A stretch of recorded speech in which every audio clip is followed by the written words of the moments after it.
Life's deepest meaning is not found in accomplishments, but in relationships. I'm going to teach you the 5 love languages and explain how to use them to have better relationships. The lessons come from the book The 5 Love Languages by Gary Chapman.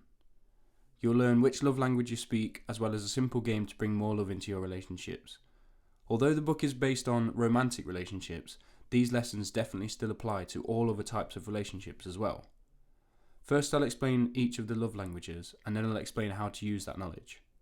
So, love language 1 is words of affirmation. Mark Twain said, "I can last 2 months on a good compliment." This love language is all about the words you say. For example, "I love you," "You're beautiful," "You've done a great job," "You're really intelligent," any form of verbal appreciation. Love language 2 is quality time. To show this type of love, you will spend time with the other person. For example, going for a picnic, going for a walk, going on holiday, anything where the other person has your undivided attention is this love language. Love language 3, gift giving.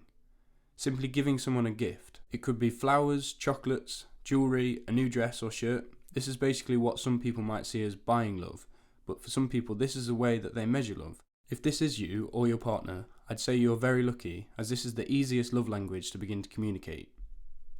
Love language 4, acts of service. This means doing something for the other person. Keeping the house tidy, cooking dinner, mowing the lawn, taking out the rubbish. You could pay someone to complete these tasks, but that wouldn't communicate this love language. It's about you personally putting effort into the task. Love language 5, physical touch. This doesn't mean just sex, although it does include it. This means any form of physical love, hugs, kisses, holding hands, sitting close to the other person, anything that shows a physical connection between two people. So, they're the 5 love languages: words of affirmation, quality time, gift giving, acts of service, and physical touch. But what does this actually mean? How can you use that information? If you know the love language your partner values the highest, then you can be much more effective in showing them love. Gary Chapman explains that in most relationships where there's an issue, it's because 2 people do not speak the same love language. One person may value acts of service the highest, while the other values words of affirmation.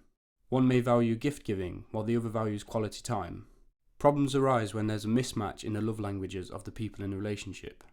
If this is the case, one person can feel very unloved, even if the other person is putting in a lot of effort. The problem is that one person may be putting in effort in the wrong way. They're speaking the wrong love language. The great thing is when you learn which love language the other person speaks, it becomes much easier to make them feel loved. It will actually take less effort than before because you will no longer be wasting time trying to communicate love in the wrong way. Do not waste time and effort trying to communicate in the wrong love language. For example, imagine you value gift giving highest while your partner values quality time the highest. Your partner wants you to spend quality time with them.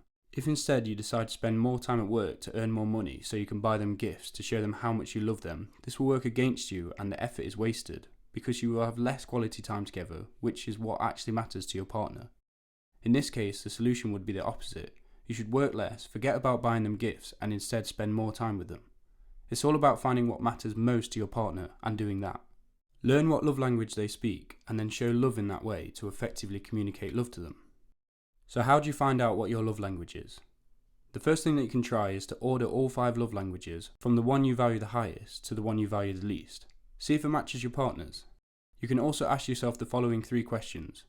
What is the thing your partner does or fails to do that hurts you most deeply? The opposite is probably your love language. What have you requested most from your partner? The thing you've requested the most is your love language. In what way do you regularly show love? The way you show love is usually the way that would make you feel loved. Can you speak more than one love language? Yes, you definitely can.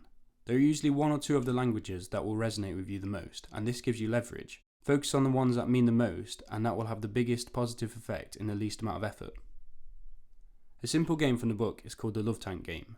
At any time you want, you ask your partner how full their love tank is from 1 to 10. How loved do they feel right now? If they said 6 in that moment, you can ask them what you can do to increase that number, and then simply do that.